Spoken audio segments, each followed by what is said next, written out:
अभ्यास 8वीं का नेक्स्ट क्वेश्चन नंबर 4 कहता ये है कि कक्षा 8 के 144 शिक्षार्थी, कक्षा 8 में कुल कितने बच्चे हैं? 144 बच्चे हैं, को पंक्तियों में इस प्रकार खड़ा करना है।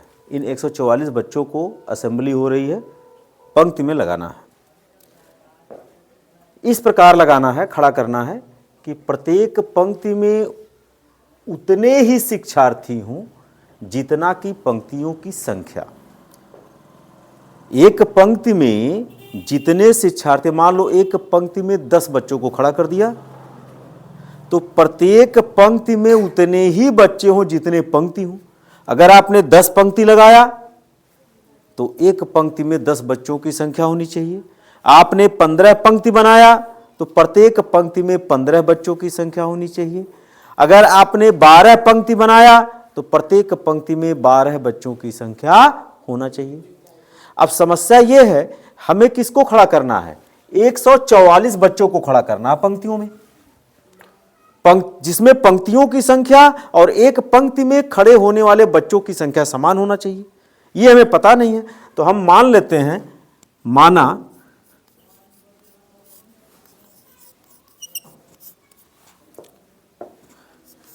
कुल पंक्तियों की संख्या, कुल पंक्तियों की संख्या मान लेते हैं x है।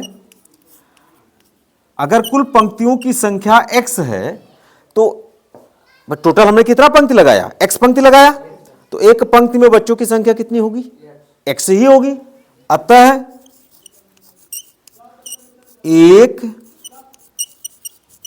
पंक्ति में बच्चों की संख्या ये कितनी होगी? x होगी। तो कुल बच्चों की संख्या कितनी हो गई? तो कुल बच्चों की संख्या बराबर क्या होगा? पंक्तियों की संख्या x है और एक पंक्ति में बच्चों की संख्या x है, तो x का गुणा जब x में कर दोगे तो कुल हो गया बच्चों की संख्या। और हमारे पास कुल बच्चों की संख्या कितनी है? 144। और आपने निकाला क्या? x वर्ग। x का गुणा x में करोगे x वर्ग होगा कि नहीं होगा? अब आपको क्या करना है? इनको हल करना है। 144 को इस बगल ले जाओ, तो उस बगल ले जाओगे तो यहां क्या बचेगा? 0। इसको उधर लेके जाओगे तो हो जाएगा x वर्ग माइनस 144। अब ये a square minus B square बन सकता है। इसे क्या लिख सकते हो? x वर्ग, और 144 लिखा जा सकता है माइनस कितने का वर्ग? 12 का वर्ग। तो ये पहले पद का वर्ग हो गया, ऋण दूसरे पद का वर्ग हो गया। तो एक ब्रैकेट में होगा पहला पद और दूसरे ब्रैकेट में होगा दूसरा, पहला पद माइनस दूसरा पद, और दूसरे ब्रैकेट में होगा पहला पद धन दूसरा पद। और ये किसके बराबर हुआ? 0 के।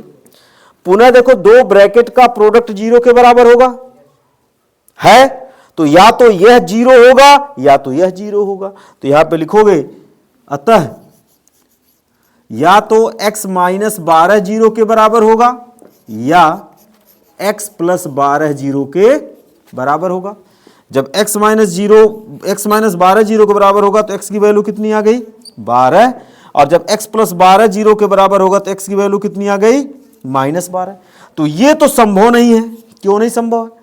क्योंकि अगर बच्चों को पंक्तियों में खड़ा कर रहे हो तो पंक्तियों की संख्या 1 2 3 4 कुछ न कुछ होगी, ऋणात्मक नहीं होगी।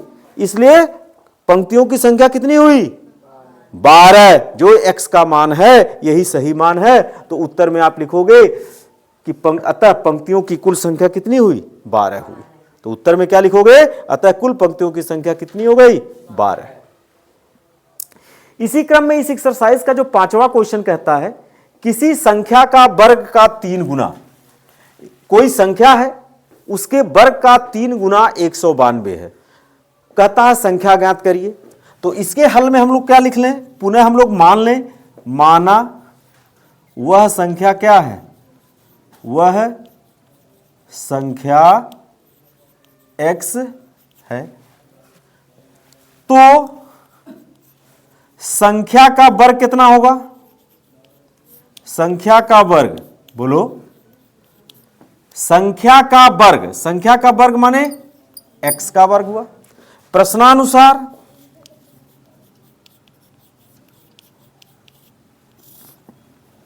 इस संख्या के वर्ग का 3 गुना किसके बराबर है?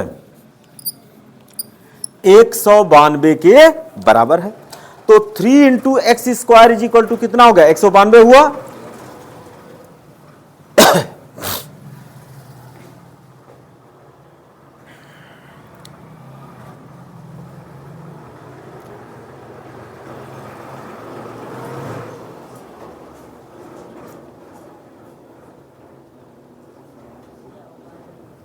अब यहां से हम लोग क्या करेंगे? एक्स वर्ग का मान निकालेंगे, तो 3 का गुणा उसको उधर भेजेंगे, तो हो जाएगा 192/3। तो 3 छक 18, 3 छक 18, 1 2 12 हुआ, 3 चौक 12। तो एक्स वर्ग बराबर कितना हो गया? 64, या एक्स वर्ग ऋण 64 बराबर हो गया 0। हुआ कि नहीं? इसको क्या लिखोगे? एक्स वर्ग ऋण 8 का वर्ग बराबर 0। तो ये क्या होगा? x माइनस 8 एक ब्रैकेट में, x प्लस 8 दूसरे ब्रैकेट में, 0। फिर वही घटना, दो ब्रैकेट का प्रोडक्ट 0।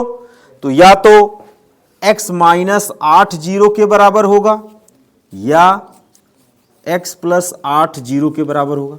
तो जब x माइनस 8 0 के बराबर होगा तो x बराबर क्या हो गया? 8, या x बराबर क्या हो जाएगा? -8। तो संख्या क्या होगी? संख्या क्या होगी? हमेशा चाहे वो 8 हो या तो -8 हो।